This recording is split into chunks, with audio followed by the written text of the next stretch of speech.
recommander ces moments entre les mains du Seigneur. Nous allons dire au Seigneur de prendre la conduite de ces moments. Nous allons demander au Seigneur de se révéler dans nos vies. Nous allons demander au Seigneur de se révéler parce qu'il est Dieu et qu'il nous parle, parce qu'il est celui qui nous aime et il est celui qui nous parle. Amen, amen. Nous allons prier.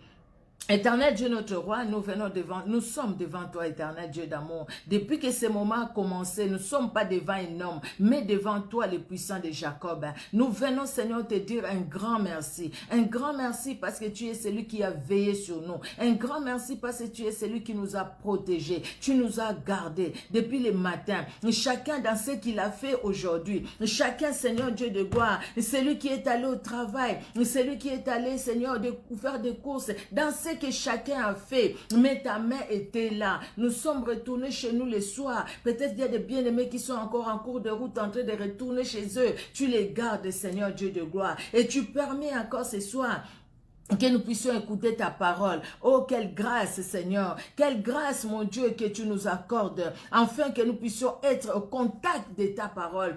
Car c'est ta parole qui nous fait du bien. C'est ta parole qui nous libère. C'est ta parole qui nous affranchit. Alléluia, alléluia. Nous venons à toi, Seigneur. Merci et merci encore pour ta fidélité. Merci, Père très saint. Oh, Père, tendre Père, dans ta présence, éternel Dieu de gloire, nous reconnaissons ta grandeur. Dans ta présence, au tendre Père, nous reconnaissons nos faiblesses. C'est pourquoi nous te prions de nous pardonner. Pardonne nos fautes, Seigneur. Pardonne nos manquements, éternel Dieu de gloire. Alléluia. Nous prions, bien-aimés, pour que le Seigneur, dans son amour, puisse nous laver par ce sang précieux qui a coulé à la croix de Golgotha. Que le sang de Jésus nous lave. Que le sang de Jésus nous sanctifie. Le sang de victoire, le sang de gloire. Alléluia. Oui, Père très saint, lave chacun de nous. Lave-nous par le sang de Jésus. Le sang de Jésus là où nous nous trouvons. Le sang de Jésus dans nos appartements, le sang de Jésus dans nos maisons, le sang de Jésus, Seigneur Dieu de gloire,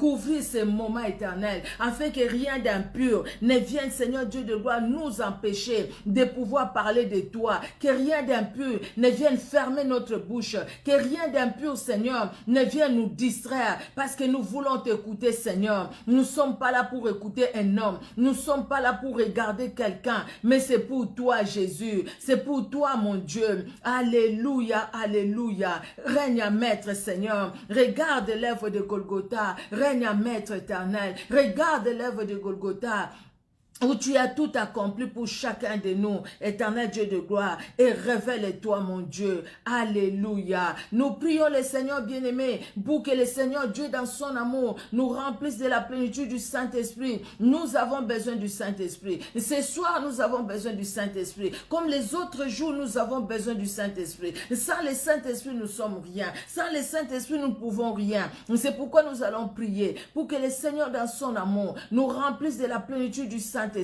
Alléluia. L'esprit de vérité, l'esprit de gloire. Alléluia, que nous avons soif de toi. Alléluia, que nous avons besoin de toi. Cher Saint-Esprit, nous sommes limités par nos mots. Nous n'avons pas de mots appropriés. Éternel, nous manquons de mots pour exprimer, Seigneur, ta grandeur. Nous manquons de mots. Nous ne savons même pas des fois construire des phrases. Mais toi, tu vois tout. Éternel, parle dans un cœur. Parle-moi, mon Dieu. Je veux que tu me parles. Parle aussi à mon frère. Parle à ma soeur. Parle, Seigneur, à la personne qui est là en direct. Parle aussi, Seigneur Dieu de gloire, à la personne qui sera là en différé, qui va suivre cette vidéo. Parle, Seigneur Dieu de gloire. Et que la famille de tout un chacun, éternel Dieu d'amour, soit bénie de toi et par toi, éternel. Dans le nom puissant de Jésus-Christ de Nazareth. Alléluia. Alléluia. Notre Dieu est bon, notre Dieu est redoutable. Gloire à Jésus, gloire au Seigneur, le Dieu puissant et victorieux. Alléluia. Alors, bien-aimés, nous allons prendre nos Bibles.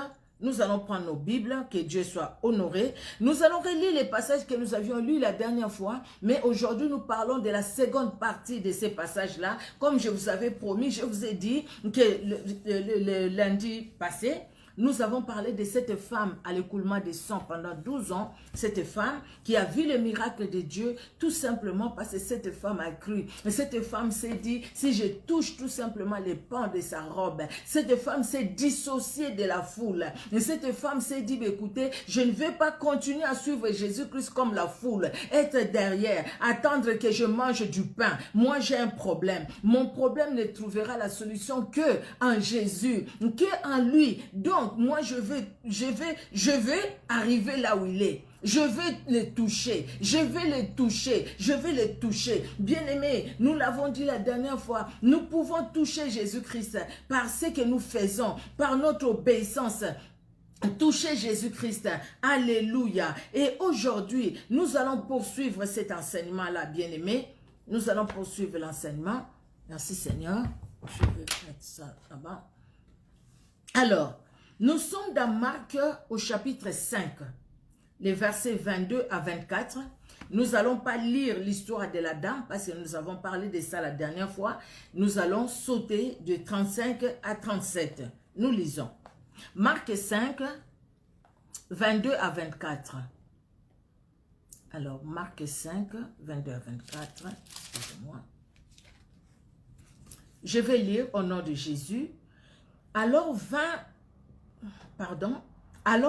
un des chefs de la synagogue, nommé Jairus, qui l'ayant aperçu, se jeta à ses pieds et lui adressa cette instante prière. Ma petite fille est à l'extrémité. Viens, impose-lui les mains, afin qu'elle soit sauvée et qu'elle vive. Jésus s'en alla avec lui et une grande foule les suivait et les pressait. Or, il y avait une femme dont nous n'allons pas lire le verset 25. Nous allons sauter. C'est l'histoire de la femme. Nous avions lu ça la dernière fois. Nous allons au verset 35. Donc, du verset 25 au verset 34, la Bible nous parle de l'histoire de la femme à l'écoulement des sangs. Et ils sont en train d'aller où? Ils sont en train d'aller vers à la maison de Jairus, qui est venu supplier Jésus-Christ pour sa fille qui était malade. Alors, les versets 35 à 37, comme il parlait encore, survinrent de chez les chefs de la synagogue des gens qui dirent, « Ta fille est morte, pourquoi importuner davantage le maître ?» Mais Jésus, sans tenir compte de ces paroles, dit au chef de la synagogue, « Ne crains pas, crois seulement. » Et il n'est permis à personne de l'accompagner, si ce n'est à Pierre, à Jacques et à Jean, frères de Jacques. Alléluia. Merci Seigneur Jésus-Christ. Merci le roi des gloires. Jésus-Christ est merveilleux. Alors, le verset 22 nous dit, « Alors vint un des chefs de la synagogue nommé Jairus, qui l'ayant aperçu se jeta à ses pieds. » Il vient s'incliner. Il demande à Jésus, il a besoin de la guérison de sa fille. Alors, cette histoire, bien-aimée, Marc 5, il nous parle de Jésus avant que cette foule qui suivait Jésus, avant qu'on arrive à l'histoire de Jairus et de la femme à l'écoulement des sangs, il y a quelque chose de grandiose qui s'est accompli. Quelque chose que les gens n'ont pas compris. Jésus-Christ se passe. Il y a le fou de Gadara qui vient se jeter devant Jésus, qui lui dit, qu'y a-t-il entre toi et moi, fils de Dieu? Tu es venu pour nous perdre. Au fait, c'est les démons dans cette personne qui parlait. Et quand Jésus va poser la question, c'était une légende. Alors, Jésus-Christ les menaçait. Il les menaçait pour qu'ils sortent de ces corps. Alors, ils ont supplié Jésus pour que Jésus-Christ ne les envoie pas, pour que Jésus-Christ les envoie plutôt dans les... Il y avait des troupeaux qui étaient là. Jésus-Christ les a envoyés dans les troupeaux. Pourquoi il a écouté ça? Ça, c'est les choses de Dieu. Des fois, il y a certaines choses, on n'a pas des explications, vous savez. Jésus-Christ écoute quand les démons lui disent qu'il les envoie plutôt dans les ports. Et Jésus-Christ les a envoyés là-bas. Oui, quand il a posé la question, quel est ton nom? Il a dit Légion et mon nom. Lui répondit-il, car nous sommes plusieurs. Et il les priait instamment de ne pas les envoyer hors du pays. Et il y avait là vers la montagne un grand troupeau. J'ai lu les versets 9 jusqu'à 11. Un grand troupeau de pourceaux qui paissaient et les démons les prièrent, disant, envoie-nous dans ces pourceaux, afin que nous entrions en eux. Et Jésus-Christ a obéi, Jésus-Christ les a envoyés à obéir. Jésus-Christ était dans sa volonté, il n'a pas obéi à la voix de ces démons, non, il n'a pas obéi, ils n'ont pas des ordres à donner à Jésus, ils n'ont pas donné des ordres, mais Jésus-Christ a fait ce qu'il a fait, parce que c'était dans sa volonté que les choses se passaient ainsi. Et Jésus-Christ va les envoyer dans les troupeaux.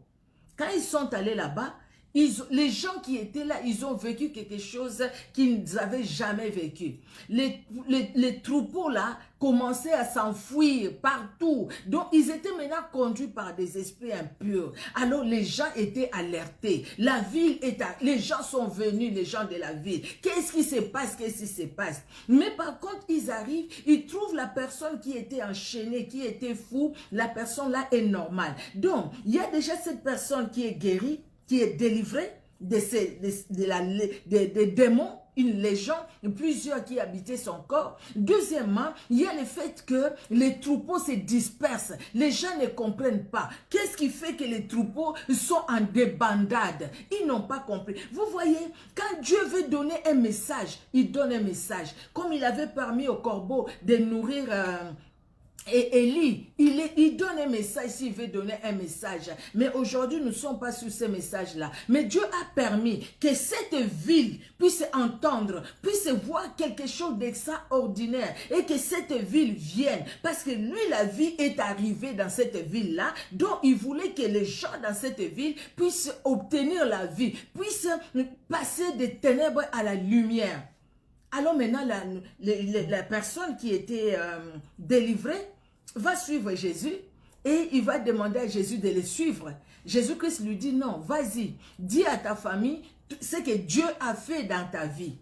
Quand il est allé, il a parlé aux gens, la Bible dit, partout il passait, il parlait. Donc il y a eu une grande foule qui est venu suivre Jésus, une grande foule, beaucoup de gens étaient là. Parce qu'ils ont entendu ce que les fous, l'ancien fou, l'ex-fou leur disait. Ils ont vu cette personne qu'ils voyaient enchaînée, qui vivait dans les sépulcres. Ils ont vu cette personne dans son bon sens. Ils ont vu, ils ont entendu comment les troupeaux, les troupeaux là se sont dispersés parce qu'ils n'ont pas compris qu'est-ce qui s'est passé. Mais la personne qui a vécu ça leur a expliqué. Et pendant que Jésus-Christ est là, il y a la foule qui suit Jésus. Dans cette foule, il y a quelqu'un, le chef de la synagogue, qui vient. Le chef de la synagogue vient parce qu'il a un problème. Il sait ce que Jésus-Christ est. Il sait ce que Jésus-Christ est capable de faire. Parce qu'il a vu comment Jésus-Christ a opéré un miracle. Quelqu'un qui vivait dans les sépulcres. Voir cette personne-là être délivrée. Comment Jésus-Christ a opéré un miracle. Voir ces troupeaux-là, au fait, qui devaient se disperser parce que quelque part, Jésus-Christ a donné un ordre. Bien-aimés, les gens sont venus de partout. Ils sont venus. Ils voulaient écouter Jésus. Ils voulaient voir cette personne, voir Jésus. Et les témoignages que cette personne qui était fou est donné, et ce qu'ils ont entendu aussi des autres personnes qui ont vu ce fou être délivré, qui ont vu ce qui s'est passé dans les troupeaux. Les gens ont tellement parlé. Il y a une grande foule. Et ce monsieur vient. Il vient avec son enfant pour dire à Jésus, écoute, s'il te plaît. Il vient dans l'attitude de l'adoration. Jésus-Christ, aie pitié de moi quelque part. Ma fille est en train de mourir. Ma fille est en train de mourir. Viens, s'il te plaît. Impose les mains à ma fille. Et que ma fille vive. Parce que cette personne qui était considérée à l'époque, Jairus, je pense qu'il a tout fait pour sa fille. Il est allé voir aussi le médecin à l'époque. Il a fait ce qu'il pouvait faire pour sa fille. Mais sa fille, la situation de sa fille ne s'améliorait pas. Et maintenant, il entend que Jésus-Christ est là.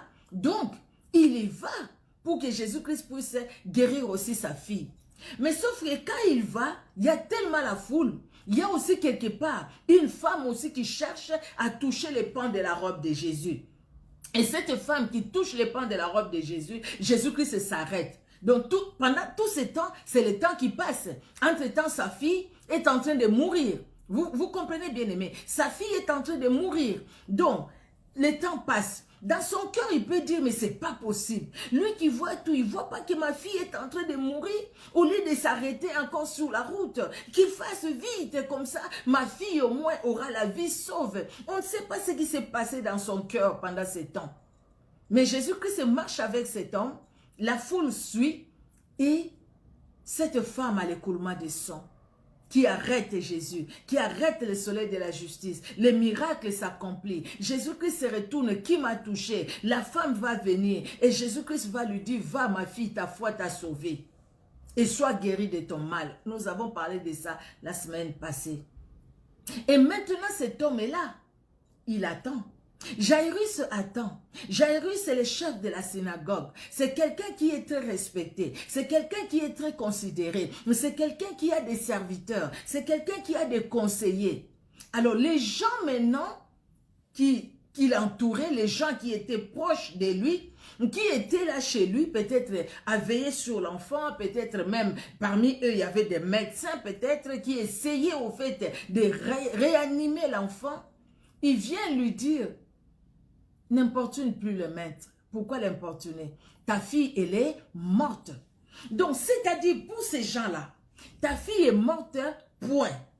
Ça ne sert à rien parce que tu es venu pour que ta fille soit guérie. Et lui n'est même pas venu chez toi pour guérir ta fille. Donc ça ne sert à rien de l'importuner. Laisse le maître tranquille, continuer sa route. Continuer peut-être à faire ses miracles ailleurs. Mais toi, tu n'as plus de miracles à vivre parce que ta fille, elle est déjà morte. Vous voyez bien aimé, les hommes sont... Si j'ai commencé au début... C'est pour que nous puissions comprendre, bien aimés. Les hommes parlent. Vous savez, Dieu a donné à chacun de nous une bouche. Les hommes parlent. Les hommes que nous sommes, nous parlons. Les humains, nous parlons. Les hommes, que ce soit hommes et femmes, quand on parle des hommes, c'est avec un grand H. Donc, il y a les femmes aussi dedans. Les humains, nous parlons. Les hommes, quand ils parlent, il faut faire attention. Parce que si on ne fait pas attention, on peut tomber très bas. Si on ne fait pas attention, on peut rater son miracle. La peur de quand dira-t-on, tu vas rater ton miracle. La peur de quand dira-t-on, tu vas rater une grande expérience que tu allais faire avec le Seigneur. La peur de quand dira-t-on, qu'est-ce que les gens vont dire de moi? Qu'est-ce que les gens disent? Bien aimé, au lieu d'écouter ce que les gens disent, il faut plutôt écouter ce que Jésus-Christ dit, ce que la parole nous dit. Ne pas écouter ce que les gens disent. Les gens vont parler, hein. Ils vont parler, regardez. Ici, les gens sont venus. Ils sont venus. Vous savez, avoir les conseillers, c'est pas mal. Hein? D'ailleurs, c'est la Bible qui le dit. Dans Proverbe 15, la Bible nous dit quoi? Nous allons revenir sur cette histoire. Proverbe 15, la Bible nous dit, Proverbe 15, 22. La Bible nous dit, les projets échouent faute d'une assemblée qui délibère, mais ils réussissent quand il y a de nombreux conseils. Quand il y a de nombreux conseillers, pardon. Quand il y a de nombreux conseillers, les projets réussissent. Donc, avoir les conseillers, c'est pas mal. Écouter les autres qui parlent, c'est pas mal. La Bible parle des conseillers. Nous voyons dans la Bible, David avait des conseillers. Tous ces rois-là, ils avaient des conseillers. Aujourd'hui aussi, nous voyons ceux qui nous gouvernent, ceux qui nous dirigent. Ils ont des conseillers. Merci Seigneur, c'est une bonne chose. On a besoin de conseils. Vous voyez, c'est pas mauvais de conseiller, mais il faut faire attention. Écoutez ce qu'Ecclésiaste 7 nous dit. Ecclésiaste 7, 21. Ecclésiaste 7, 21 nous dit, « Ne fais donc pas attention à toutes les paroles qu'on dit, de peur que tu n'entendes ton serviteur te maudire. » Les gens vont parler, mais toi, ne fais pas trop attention à tout ce qui sera dit. Parce que tu écouteras des bonnes choses, comme tu écouteras aussi des mauvaises choses. Il y a des gens qui parleront en bien, il y a des gens aussi qui parleront en mal. Mais il faut faire attention à ce qu'on écoute. Nous sommes dans ces cas ici, les cas de Jairus. Jairus qui vient de tout son cœur. Reconnaître, il arrive, il reconnaît l'autorité de Jésus. Il arrive et il s'incline devant Jésus-Christ. Jairus s'incline devant Jésus-Christ. Il reconnaît ce que Jésus-Christ est. Alléluia, gloire à Dieu. Mais entre-temps, les temps que Jésus-Christ prend, vous voyez ces temps-là, ça fait combien de temps? C'est passé combien de minutes, combien de secondes, combien d'heures? Je pense qu'il s'est passé quand même des heures. Le temps que cette femme a touché Jésus, le temps que Jésus-Christ s'arrête, le temps qu'il parle avec cette dame, le temps qu'il arrive là-bas, vous voyez pendant que Jésus-Christ est en train d'aller avec Jairus, il y a la foule aussi qui est en train de suivre. Mais ce que Dieu voulait enseigner, l'enseignement que Dieu voulait donner, ce n'était pas l'enseignement que la foule allait comprendre, allait saisir. Quand Jésus-Christ va se rendre chez Jairus, il va choisir des personnes. Il va prendre Pierre, Jean et Jacques. Il ne va même pas aller avec tous ses disciples. Il va prendre que quelques disciples, les trois là. Il va les amener, quelques personnes. Même quand il arrive chez Jairus, il va faire sortir tout le monde. Il va rester que le papa, la maman et les disciples qui l'ont accompagné. Parce que bien aimé, vous voyez, la Bible le dit. Le temps, c'est le temps de Dieu. Le temps, ce n'est pas notre temps. Il y a quelque chose peut-être que tu as demandé à Dieu, que j'ai demandé à Dieu. Mais depuis que toi et moi, nous avons prié pour cette chose-là qui nous tient à cœur, la chose tarde, la chose traîne. Et nous disons même, Seigneur, tu nous écoutes ou tu ne nous écoutes pas. Seigneur, est-ce que tu m'entends ou tu ne m'entends pas? Seigneur, est-ce que tu me vois ou tu ne me vois pas? Dieu voyait Jairus ou pas? Dieu, il le voyait, non? Jésus-Christ voyait que Jairus était là. Il connaissait les besoins de Jairus ou pas? Jésus-Christ connaissait les besoins de Jairus, n'est-ce pas? Il connaissait les besoins de Jairus. C'était un besoin pressant. C'était un besoin, si on doit mettre ça dans les, si on doit mettre ça dans les priorités, c'était vraiment très prioritaire par rapport à Jairus. C'était très prioritaire que Jésus-Christ arrive chez lui avant que sa fille ne meure. C'était ça dans Jairus. Avant que ma fille ne meure, viens, impose-lui les mains et que ma fille vive parce que sa fille était en train de mourir. Mais Jésus-Christ prend son temps. Il prend son temps à guérir même les gens pendant qu'il va chez Jairus. Il prend son temps à s'arrêter même parce qu'il y a une femme qui l'a touché, qui a touché les pans de sa robe. Ça fait combien de minutes quand il cherchait qui m'a touché, qui m'a touché. Vous voyez bien aimé. Mais Jairus était là, Jairus attendait. Mais après, il y a une voix. Une voix, cette voix, c'est la voix des personnes qui viennent qui dire à Jairus, n'importune plus le maître, parce que ta fille, elle est déjà morte. Attention, bien-aimés. Les gens qui viennent et qui parlent, les gens qui cherchent à t'arrêter, les gens qui cherchent, bien aimé, à nous paralyser, les paroles qui cherchent à nous empêcher d'avancer. Quand ces gens-là sont venus, Jairus pouvait dire, ben écoute, je suis là depuis longtemps, tu t'es même pas occupé de moi, ok, ma fille est déjà décédée, ben écoutez, je m'en vais, je vais enterrer ma fille. Jairus peut le dire. Il pouvait le dire. Peut-être même dans son cœur, c'était passé aussi. Combien de fois nous abandonnons même des bonnes choses que nous voulons faire pour le Seigneur à cause de ce que les gens ont dit, à cause de ce que les gens ont raconté sur nous, à cause de ce que les gens sont venus nous parler. Les conseils, c'est pas mauvais. Les conseillers, c'est pas mauvais. Mais maintenant, il faut écouter quels conseils. Nous devons avoir le discernement. Il y a quelqu'un qui peut te dire, depuis que tu as commencé à prier, qu'est-ce que Dieu a fait pour toi? Tu vois, regarde les autres, regarde les autres. Vous savez qu'est-ce qui a fait que les gens, beaucoup de gens qui tenaient la Bible, qui étaient vraiment, qui suivaient Dieu, aujourd'hui, ces gens-là sont tombés dans les sciences occultes. Ils sont tombés dans la magie. Pourquoi? Parce qu'ils attendaient le temps de Dieu et ils ont trouvé que le temps de Dieu était long, était élastique. Ils ont trouvé que Dieu ne répondait pas. Alors, ils ont cherché les solutions par eux-mêmes. N'est-ce pas, bien-aimés? Vous voyez ce qui se passe aujourd'hui? Il y a des gens qui étaient dans les vrais. Ils étaient dans les vrais. Mais aujourd'hui, ils sont allés dans le faux. Pourquoi? Parce qu'ils veulent avoir vite la solution. Ils veulent qu'il y ait vite des solutions. Vous voyez, bien-aimés? Et parce qu'ils veulent qu'il y ait vite la solution, excusez-moi, je vais juste... C'est parce qu'ils veulent qu'il y ait vite la solution. Alors, ils vont chercher les chemins les plus courts. Les chemins les plus courts. Alors, ben écoutez, ils vont chercher dans les mal. Vous voyez? Parce que là, c'est les chemins les plus courts. Parce qu'après, tout de suite après ces chemins-là, sur ces chemins-là, il y a la perdition, il y a la mort. Mais regardez Jairus. Jairus est avec Jésus. Jairus écoute les gens qui viennent lui dire, ta fille est morte. N'importune pas les maîtres. Non, ça ne sert à rien, Jairus. Jairus les a écoutés, mais Jairus tourne les regards vers Jésus. Jairus regarde Jésus. Et Jésus-Christ, ah, c'est merveilleux ça. Jésus-Christ les regarde.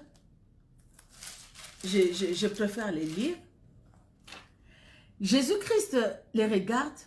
La Bible nous dit le verset 36. Mais Jésus, sans tenir compte de ces paroles, dit au chef de la synagogue, ne crains pas. Crois seulement. Donc, c'est-à-dire, tu vois, malgré toutes ces paroles-là, ne t'appuie pas sur ces paroles. Ne crains même pas la nouvelle qu'ils sont venus te donner. Que cette nouvelle-là ne te trouble pas. Et je suis en train de parler peut-être à quelqu'un. Tu es troublé par une nouvelle qu'on t'a annoncée. On t'a annoncé, on t'a dit quelque chose qui t'a troublé. Cette chose-là t'a troublé. Mais aujourd'hui, ce soir, le Seigneur te dit, et regarde, ne crains rien, crois seulement. Même si tu es troublé dans ton cœur, mais aujourd'hui, maintenant là, pendant que tu écoutes cette vidéo, bien-aimé, fais confiance au Seigneur. Dis au Seigneur, Seigneur, je crois à cette parole. Je pense que cette parole, elle est pour moi. Parce que je suis en train de vivre une situation. J'ai reçu une nouvelle qui m'a accablé. J'ai reçu une nouvelle qui m'a découragé. J'ai reçu une nouvelle qui m'a laissé dans l'abattement. Je suis dans l'abattement. Seigneur Jésus-Christ, viens à mon secours. Viens à mon secours éternel. Jésus-Christ viendra à ton secours. Il viendra à notre secours parce qu'il est notre Dieu et il nous défend. Alléluia, alléluia. La mauvaise nouvelle arrive. Les personnes qui nous entourent, ils nous apportent toujours de bonnes nouvelles. Il y a des gens de fois aussi qui nous apportent de mauvaises nouvelles. J'ai suivi un pasteur, un homme de Dieu, vraiment un homme de Dieu, qui donnait ce témoignage au fait. À un moment, il a traversé des situations difficiles dans sa vie. Difficiles à tel point que quand les gens venaient, c'était pour lui dire tel a dit, tel a dit, tel a dit, tel a dit. Et chaque fois, il souffrait dans son cœur. Chaque fois, il souffrait. Alors, il disait toujours, Seigneur, pourquoi? Pourquoi les gens parlent comme ça? Pourquoi? À un moment, il a dit à sa femme, qu'il ne sort pas, il est chez lui à la maison, il va prendre son temps dans la prière et il dit à sa femme, pardon, excusez-moi, j'ai même pas pris de l'eau tout près. Il dit à sa femme, regarde, si telle personne, tel frère viennent me chercher, tu dis à ce frère-là, je suis à la maison, mais je ne veux pas les recevoir. Et sa femme dit, mais pourquoi? Il dit à sa femme, parce que quand ils viennent, c'est pour me rapporter ce que les autres disent sur moi et des choses qui me font mal. Moi, je sais que c'est faux ce que les autres disent. Il a expliqué à sa femme, tu connais la situation. Je sais que c'est faux ce que les autres disent. Mais quand ils viennent, eux, c'est pour mettre encore le feu. Mettre l'huile sur le feu. Parce que quand ils partent, après moi, je ne suis pas bien. Après moi, je suis vraiment mal. À cause de ce qu'ils viennent me rapporter, ce que les autres racontent sur moi. Mais quand il y a tel frère, tel autre frère qui vient, là, tu peux le faire entrer. Là, tu m'appelles. Et le frère, il a pris cette décision, le pasteur, l'homme de Dieu, là, il a pris cette décision. Et il dit, ça l'a beaucoup aidé. Beaucoup aidé. Pourquoi il a choisi ce frère-là? Parce que c'était des personnes, quand ils arrivaient chez lui, c'était pas pour lui dire ce qu'on racontait sur lui, mais c'était au contraire pour l'encourager, pour lui dire, frère, nous allons prier. Dieu est capable de te justifier. Est-ce que vraiment tu as fait ce qui a été raconté? Il dit, non, je ne connais pas ça. Mais comme tu ne le connais pas, reste là, mon frère. Le Seigneur est capable. Nous allons prier. Et c'est des gens qu'il a amenés dans la prière. Et c'est comme ça, quand il a refusé d'écouter les paroles négatives, ça l'a aidé à remonter et le Seigneur l'a justifié aussi. Lui-même, il a témoigné, le Seigneur vraiment l'a justifié. Alléluia. À un moment, je pense que c'est très important. À un moment, nous pouvons dire, je refuse d'écouter les personnes qui viennent avec des paroles négatives, des personnes qui viennent avec des paroles de découragement. Je refuse d'écouter les personnes qui viennent pour m'empêcher d'avancer. Il y a des personnes que l'ennemi peut mettre sur votre route pour être là comme des cailloux, afin que si vous trébuchez, vous tombez. Si vous marchez mal, vous tombez. Bien-aimés, faisons attention parce que le Seigneur nous aime. Il nous aime. Dans la Bible, il y a des personnes qui ont, les conseillers, oui, je l'ai dit au début, dans la Bible, on voit des gens qui sont allés conseiller aussi les autres, qui ont donné des bons conseils, comme aussi qui ont donné des mauvais conseils. Et les mauvais conseils, c'était catastrophique. C'était même, bien aimé, des mauvais conseils qui ont même entraîné la mort. C'est le cas d'Absalom. Vous pouvez écrire ça dans 2 Samuel 15 à partir du verset 31. Vous pouvez lire tous les 2 Samuel 15 et vous allez aussi et puis après c'est une autre histoire. Vous pouvez aller aussi dans 2 Samuel 17 de 1 à 13. Vous voyez Absalom qui se révolte contre son père. Absalom va dire aux gens, ah, si quelqu'un pouvait m'établir comme roi, moi vraiment je vous rendrai la justice, je ferai ci. Les gens sont allés suivre Absalom. Ils sont allés dire à David, il y a des gens qui ont dit à David, voilà, toutes les personnes vont vers Absalom. David a même fui, hein, il a fui le palais royal, il fuyait parce qu'il a dit, écoutez, mon fils risque de me faire du mal. Et après, parmi ses conseillers, il y avait Akitophel qui était déjà le conseiller de son père, de David. Et Akitophel a suivi Absalom. Lui, par lui-même, il a suivi Absalom. Et il a donné un conseil à Absalom. Il dit à Absalom, pour vraiment pour que ton père soit, pour que tu puisses les ridiculiser, voilà. Si je peux vraiment dire comme ça, pour faire souffrir ton père, c'est qu'il faut faire. Il faut qu'on construise, qu'on fasse un lit, qu'on mette dehors là, et tu vas aller, vous comprenez les termes, avec toutes les concubines de ton père. C'est qu'il a, quand David fuyait, les concubines de son père sont restées dans le palais royal. Alors Absalom, c'est ce qu'il a fait. Donc quelque part, il a abusé des concubines de son père au vu et au su de tout Israël. Au vu et au su de tout Israël. Mais quelque part, j'ai dit, quand il a fait, lui aussi, il s'est laissé nu. Donc il s'est dénudé lui aussi. Alors, il était content. Parce qu'il s'est dit, bah, écoutez, mon père s'est enfoui, les conseils que tu as donnés, c'est bon. Akitophel donnait toujours des bons conseils. Il donnait des conseils que Absalom aimait beaucoup. Parce que quelque part, c'était pour les protéger lui et faire du mal à d'autres. Alors, il y a Hushai qui était avec David. Mais Hushai dit, bah, écoutez, moi je te servirai toujours, mais moi je vais être à côté d'Absalom. C'est pour voir, c'est pour entendre ce qu'Absalom dira, et puis moi j'enverrai quelqu'un pour te le dire, en complicité avec David. Et il est allé. Maintenant, il y a un problème qui doit se faire. Absalom veut finir avec son père. Il veut finir avec son père. Il a besoin de conseils. Akitophel vient, il donne un conseil. Cette fois-là, les conseils qu'il a donnés, si Absalom suit ses conseils, David, il est fini. David est mort. Or, David a les promesses de Dieu en lui. David ne peut pas mourir. Hushai arrive là-bas, il dit non, les conseils d'Akitophel, c'est vraiment pas bon. Parce que ton père, c'est un brave, c'est un soldat. Ton père, tu le connais. Toi, tu penses vraiment que ton père va dormir là où Akitophel te dit? Mais non, mais non. Attends, moi, je vais te dire ce qu'il faut faire. Il a donné sa stratégie à lui, Hushai. Mais sauf que dans cette stratégie-là, c'était vraiment pour que David puisse se sauver. Mais ce n'était pas pour que Absalom meure. En tout cas, il n'avait pas cette intention. Mais c'était pour que David puisse se sauver. Mais par les conseils de Hushai, ce qui s'est passé, Absalom, tous ces conseillers d'Absalom, ils ont approuvé le conseil d'Hushai. Ah non, c'était un bon conseil. Le conseil d'Akitophel a été anéanti. Ils ont dit non, non, non. Cette fois-ci, Akitophel, tu n'as pas donné un bon conseil. Et Akitophel est allé se pendre parce que cette fois-là, son conseil n'a pas été suivi. Mais les conseils de Hushai qu'ils ont suivis, entre-temps, Hushai s'est arrangé, il a envoyé les gens chez David pour dire, écoutez, ne passe pas la nuit là-bas, voilà ce qu'Akitophel a dit, voilà ce que moi j'ai conseillé, entre-temps, toi tu sors, voilà ce que... Tout était arrangé. Et quand Absalom va suivre les conseils d'Hushai, Absalom va mourir. Et d'une mort atroce, atroce. Parce que ses cheveux sont restés attachés à une branche d'arbre. Et le mulet sur lequel il était monté est parti. Lui, il est resté suspendu là. C'était atroce. Quelle douleur. Vous voyez? Parce que quelque part, Dieu a vengé aussi son serviteur. Là, je parle de conseils.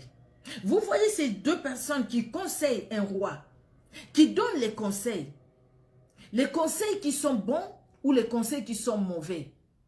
Donc, il faut faire attention. C'était des conseillers. Ils ont conseillé. Mais dans ces conseils, il y avait un conseil stratège et un conseil qui était bien pour Absalom, mais qui allait détruire David.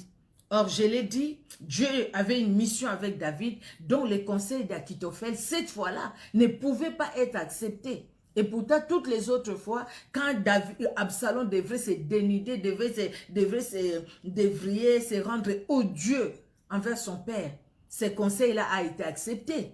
Vous voyez, bien-aimés, les conseils. Quand on écoute les hommes, quand on écoute plus ce que les hommes disent, nous allons passer du temps devant la télévision. Parce qu'on veut savoir qu'est-ce qui s'est dit, qu'est-ce qui s'est fait, qu'est-ce qui s'est fait.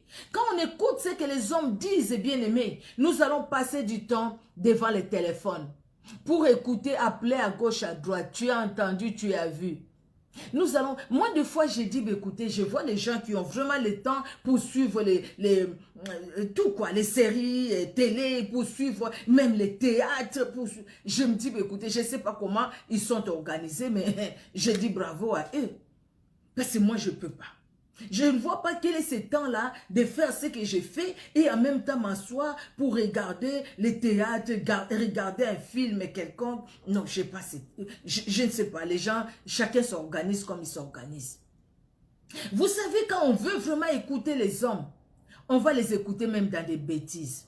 Tellement on va commencer à suivre les hommes, les cœurs s'attachent à ce que les hommes font. Les cœurs s'attachent à ce que les gens disent. Il y a des gens qui marchent sur la route avec toujours les idées, qu'est-ce que les gens vont dire. Quand ils s'habillent, qu'est-ce que les gens vont dire, la façon dont je suis habillé. Quand ils vont acheter quelque chose, quand les gens viendront chez moi, qu'est-ce qu'ils diront. Donc c'est les hommes qui commencent à te diriger. Là c'est un danger.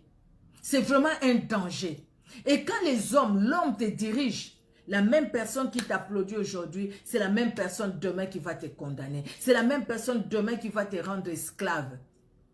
Il y a des gens qui sont esclaves de la mode, tout simplement parce qu'ils s'habillent en fonction de ce que les gens disent. Il y a des gens qui sont esclaves d'acheter, tout simplement parce qu'ils achètent pour que les gens parlent. Ils achètent derrière avec l'idée, qu'est-ce que les gens vont dire.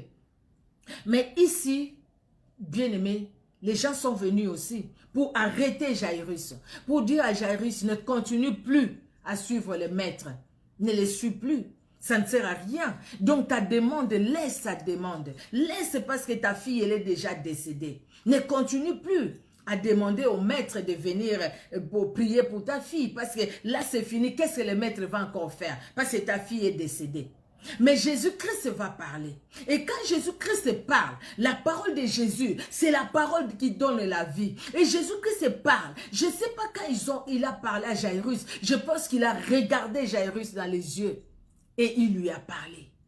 Ces regards de Jésus, ces regards pleins d'amour, ces regards pleins de compassion, c'est le même regard avec lequel Jésus-Christ te regarde. Jésus-Christ me regarde. Il te regarde. Il me regarde. Et il te dit, et il me dit, ne crains rien, crois seulement. Ne crains rien, malgré la situation que tu es en train de traverser. Ne crains rien de ce que les médecins ont dit. Ne crains rien de ce que les scientifiques disent. Ne crains rien de ce que les hommes disent. Les hommes, ils ont parlé, non? Peut-être c'est la médecine qui a parlé. La médecine a parlé pour toi. La médecine a dit ce qu'ils voient, la médecine, oui, c'est la médecine. Ils n'ont pas tort, ils ont dit ce qu'ils voient eux. Mais est-ce que c'est la fin de tout? Dans tout, même si il y a le diagnostic des médecins, voyons toujours ce que le Seigneur dit. N'est-ce pas que le Seigneur te dira peut-être aujourd'hui, ne crains rien, crois seulement. Ne crains rien, ne crains pas ce diagnostic. Ne crains pas. C'est que tu es en train de vivre une situation difficile.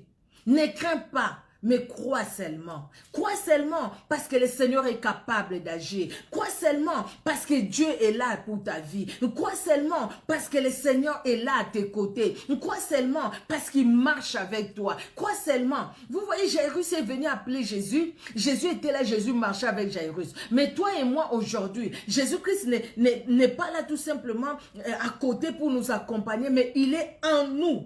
Il habite nos cœurs. Jésus-Christ habite ton cœur. Jésus-Christ habite mon cœur. Donc, il est là. Le Saint-Esprit est là en moi, en toi. Le Saint-Esprit est là. Et si tu n'as pas encore reçu Jésus-Christ comme Sauveur et Seigneur, voilà une opportunité pour lui dire tout simplement, Jésus, j'ai entendu parler de toi. Aujourd'hui, je m'abandonne à toi. Je te reçois comme mon Sauveur et Seigneur personnel. Je te donne ma vie. Conduis ma vie.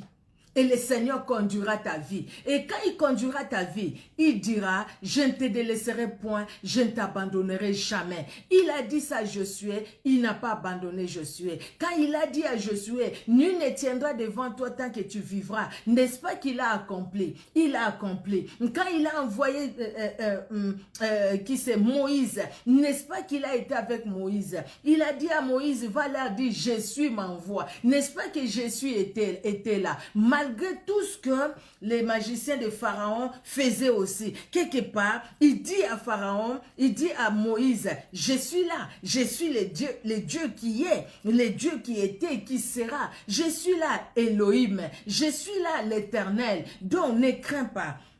Sans tenir compte, Jésus-Christ n'a pas dit à ces gens-là, écoute, vous, qu'est-ce que vous racontez là? Moi, je suis là. Jésus-Christ ne s'est pas montré à ces gens-là pour leur dire, vous savez, plusieurs fois, nous voulons que Dieu confonde nos ennemis. Oui, nous voulons vraiment que Dieu confonde nos ennemis. Dieu pouvait confondre ces gens-là et leur dire, mais qu'est-ce que vous dites à cet homme? Je n'ai pas encore dit mon dernier mot. Je n'ai pas encore dit mon dernier mot. Allez, laissez-les tranquilles. Je n'ai pas dit mon dernier mot. Mais Jésus-Christ s'adresse à la personne qui est venue le voir. Jésus-Christ s'adresse à toi. Jésus-Christ s'adresse à moi. Les gens qui nous combattent, ils vont voir leur confusion. Ils vont voir ce que le Seigneur va accomplir dans nos vies. Ils vont voir. Ces gens-là, ils ont vu comment cette fille a été délivrée. Je pense qu'ils ont eu honte de venir appeler Jairus. Peut-être ils sont allés dire, ah, pardonne-nous. Nous, c'est parce qu'on a vu vraiment que les maîtres ne venaient pas. C'est pourquoi nous sommes venus te le dire. Mais c'est parce que ta fille était morte. Hein. C'est comme ça que nous sommes venus te le dire. Mais il est quand même venu les ressusciter. Peut-être ces gens-là, ils étaient aussi parmi les personnes qui commençaient à suivre Jésus. Peut-être que ces gens-là, eux-mêmes aussi qui avaient des problèmes, ils ont suivi Jésus-Christ aussi. Bien-aimés, la parole de Jésus-Christ, c'est le meilleur conseiller. Nous avons un meilleur conseiller. Le meilleur conseiller, c'est la parole. Dans Jean 1 nous dit, au commencement était la parole était avec Dieu, la parole était Dieu. La parole s'est fait chair. Et cette parole qui s'est fait chair, c'est Jésus-Christ de Nazareth. Donc le meilleur conseiller, c'est Jésus-Christ de Nazareth. Le meilleur conseiller, le meilleur conseil, c'est dans la parole. Le meilleur conseiller, c'est la parole. Le meilleur conseil, c'est dans la parole. Le meilleur conseiller, c'est la parole. La parole, c'est le meilleur conseiller. Et pas n'importe quelle parole. Je parle de la parole de Dieu. Je parle de la Bible qui contient la parole de Dieu. Les meilleurs conseils sont ici, dedans, dans la Bible, qui est la parole de Dieu, qui contient la parole de Dieu. Et le meilleur conseiller, c'est la parole lui-même qui s'est fait chair, Jésus-Christ de Nazareth.